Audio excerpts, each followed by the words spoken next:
العالمية هي الحلم الكبير اللي بيتمنى كل ممثل انه يوصل له، ولحسن الحظ احنا عندنا ممثلين مصريين قدروا ياخدوا خطوات في مشوارهم العالمي ويقدموا ادوار في سينما هوليوود. لكن من بين كل الممثلين دول مفيش حد فيهم قدر يوصل للنجومية الحقيقية في هوليوود، ولا حتى يقرب من مكانة عمر الشريف بره. عشان كده احنا في فيديو النهاردة هنتكلم عن قصة النجم المصري اللي قدر ينجح في هوليوود ويبهر العالم بموهبته الكبيرة.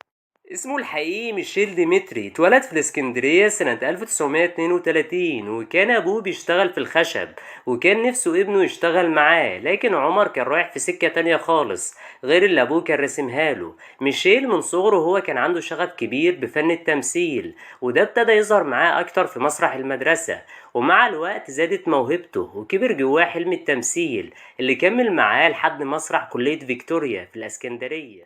وفي المكان ده بيقابل هناك يوسف شاهين اللي بيدرس في نفس الكلية، عشان بعدها يلفت نظر يوسف شاهين ويرشحه لبطولة فيلم. هي حاجة غريبة بصراحة ان في ممثل يبدأ مشواره السينمائي كبطل. القاعدة دي مش موجودة في السينما المصرية خالص، هي موجودة اكتر في بوليوود. ومن كتر ما الحظ والع مع عمر الشريف بتكون بطلة الفيلم اللي هتشارك معاه البطولة هي فاتن حمامة، اللي هي اكيد كانت اكبر نجمة في الوقت ده. بعدها انعرض فيلم صراع في الوادي اللي نجح نجاح جماهيري كبير، وبعدها بقى عمر الشريف وفاتن حمامة من أشهر الثنائيات اللي جم في السينما المصرية، وكان بينهم تناغم وكيمياء جديدة، عشان بعدها تتحول الكيمياء دي لقصة حب أسطورية بين عمر الشريف وفاتن حمامة. قصة حبهم اللي كان أكبر شاهد عليها كاميرات السينما وعيون المشاهدين. بعدها تعاونوا مع بعض في مجموعة من الأفلام الحلوة اللي مستحيل نقدر ننساها، زي فيلم أيامنا الحلوة اللي اشتغل فيه مع صديق عمره أحمد رمزي، وكمان صراع في المينا ولا أنام، وكمان سيدة القصر ونهر الحب. قوي على اللي حصل مني. تأكدي ان حبي ليك هو اللي كان السبب. انا اتجننت ما قالوا لي الكلاب ان في حاجه. ذاكر احسن لك. ما يا احمد مش معقول، اسكت. اللي في السيما قال. بس بعيدا عن فاتن حمامة، عمر الشريف قدر ينجح لوحده بأفلام زي إشاعة حب اللي كان من أحسن الأفلام اللي اتعرضت في السينما المصرية في الفترة دي. واكيد طبعا ما نقدرش ننسى عبد المنعم ابراهيم وهو بيقلد هند رستم. الفيلم ده بالنسبه لي من كلاسيكيات السينما المصريه، وما ينفعش اول لما يجي في التلفزيون ما اشوفوش. وفي سنه 1961 بيعمل عمر الشريف اشهر وانجح فيلم ليه في السينما المصريه، فيلم في بيتنا رجل، من احسن الافلام اللي اتعملت في تاريخ السينما المصريه عموما. لك ان تتخيل يا صديقي ان الفيلم ده ضم مجموعه كبيره من النجوم زي رشدي اباظه وحسن يوسف اللي كان عمر الشريف بطل عليهم. فيلم في بيتنا رجل بالنسبة لي من أحسن الأفلام الوطنية اللي أنتجتها السينما المصرية، واستحالة يجي يوم 6 أكتوبر من غير ما تشوف القنوات بتعرض الفيلم ده. مع النجاح الكبير اللي حققه عمر الشريف في الفيلم ده، بدأ العد التنازلي لمشواره ناحية العالمية. المشوار ده بدأ لما قابل المخرج العالمي ديفيد لين اللي عرض عليه يشارك في بطولة فيلمه لورنس العرب. وبعد ما شارك عمر الشريف في الفيلم ده، الفيلم نجح نجاح ضخم واتولد عليه عروض الافلام من مخرجين هوليوود. خلينا متفقين ان عمر الشريف هو احسن ممثل شرق اوسطي في تاريخ هوليوود، وصعب قوي حد يتخطاه او يوصل لمكانته في هوليوود والسينما العالمية عموما. مهما حد غيره خد من جوائز هيفضل برضه هو متفرد وحالة خاصة. اصل هاتلي ممثل في تاريخ هوليوود كلها لحد دلوقتي كمان عمل كل الجنسيات المختلفة دي وشارك في السينما المصرية والامريكية والفرنسية الإيطالية بأفلام مهمة ومصنفة كأفضل أفلام في تاريخ كل بلد من البلدان دي.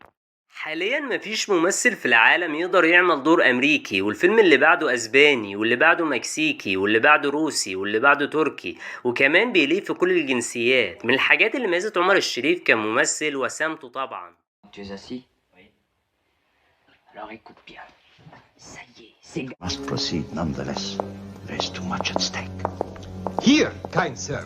وسامة عمر الشريف ساعدته جدا في مشواره ناحية العالمية. ملامح عمر الشريف غامضة عرقيا، ما تقدرش تحدد هو من انهي بلد.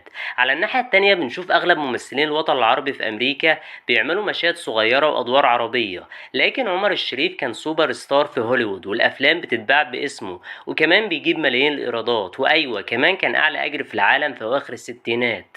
انا بصراحة كل اللي بيضايقني وبينرفزني هو تقليل الجمهور المصري دايما من حجم موهبته الكبيرة من غير حتى ما يجربوا يشوفوا افلامه اللي عملها بره. وعلى فكرة هو قبل ما يسيب التمثيل في مصر قدر يقدم أداءات قوية مقارنة بعمره الصغير زي فيلم بداية ونهاية. حد يقدر ينسى دوره في الفيلم ده؟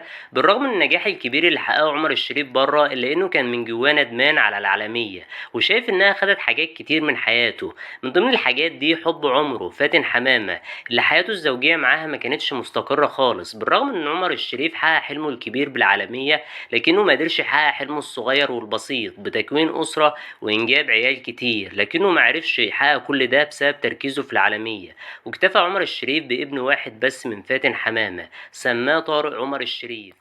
بيحكي عمر الشريف وبيقول إن فاتن حمامة هي الست الوحيدة اللي هو حبها في حياته وإنها كانت دايما ساكنة قلبه، وبسبب كده عمر الشريف بعد انفصاله عنها معرفش يحب واحدة تانية غيرها ولا يتجوز بعدها عشان يعيش وحيد طول عمره.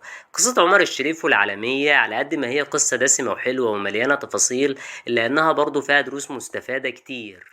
وفي نهاية الفيديو حابب أسألكم لو تابعتوا مسيرة عمر الشريف العالمية واتفرجتوا على أفلامه اللي عملها بره اكتبولي أحسن 10 أفلام عملها في هوليوود، ومستني رأيكم في التعليقات، وياريت ما تنسوش لايك وشير للفيديو. ضابط ايه يا كلوديا؟ ده الواد حسنين اخويا، اهل الحسنين. ما كنش ضايقتك بزيارتي دي. محدش يخاف من البوليس غير المجرمين، فليه تدخل مجرمين في بيتك؟ صح. لو عجبكم الفيديو دوسوا لايك واشتركوا في القناة، وكمان ياريت تفعلوا زر الإشعارات عشان يوصلكم كل جديد.